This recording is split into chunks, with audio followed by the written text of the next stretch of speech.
Hello, I'm Richard Cree, the Editor-in-Chief of Economia, and I'm here at KPMG's offices in Singapore for the third of our global series of the Value of Audit discussions. We maintain quality by inspecting firms on both the firm level as well as individual level. So we've been going through a couple of cycles in Singapore, and we found that audit quality is generally high, especially among the big firms and the medium firms. But there can be still some improvements in especially firm level processes to ensure that there's an even spread of quality on the ground. We find that what might be useful going forward is to find a way to get audit committees to have a conversation with the audit firms about the outcome of these inspections. Perhaps to ask them what was the outcome of the last inspection. And we're also looking to perhaps changing the law to allow us to divulge to audit committees our findings from inspections. So in a way, we hope that will refocus the conversation in audit committees more towards the quality of the product as opposed to just price. So would that be a controlled release of that information just to the audit committees? Yes, it would. It's obviously very sensitive information, and we don't want it to be. We don't want the inspection process to develop in a way that's adversarial.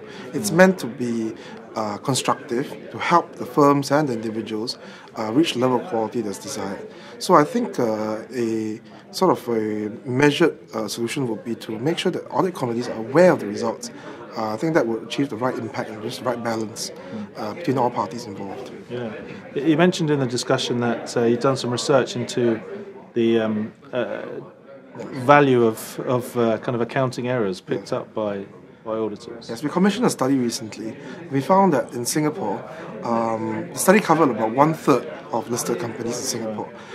The audit adjustments that were made in the annual financial statements amounted to about $34 billion, which is in 1 year. In 1 year, it's quite a large sum. Bear in mind, of course, these are audit adjustments and not necessarily indicators of fraud or any wrongdoing.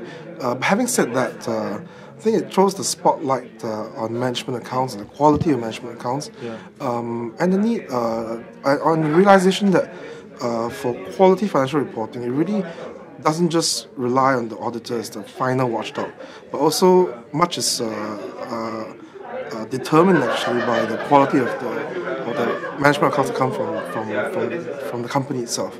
So what we've seen obviously is that the value of audit is still very, very high. What is attributed to the auditor's work is still very, very significant. And I think perhaps more work could be done to provide assurance to financial information that's released outside of the annual financial statement. So I think that's something that's very interesting for audit firms to explore in terms of future potential of providing more assurance quite outside from the traditional areas. Right. And that provides some concerns for the audit firms in terms of liability, clearly. It does. It also presents some opportunities. Yeah.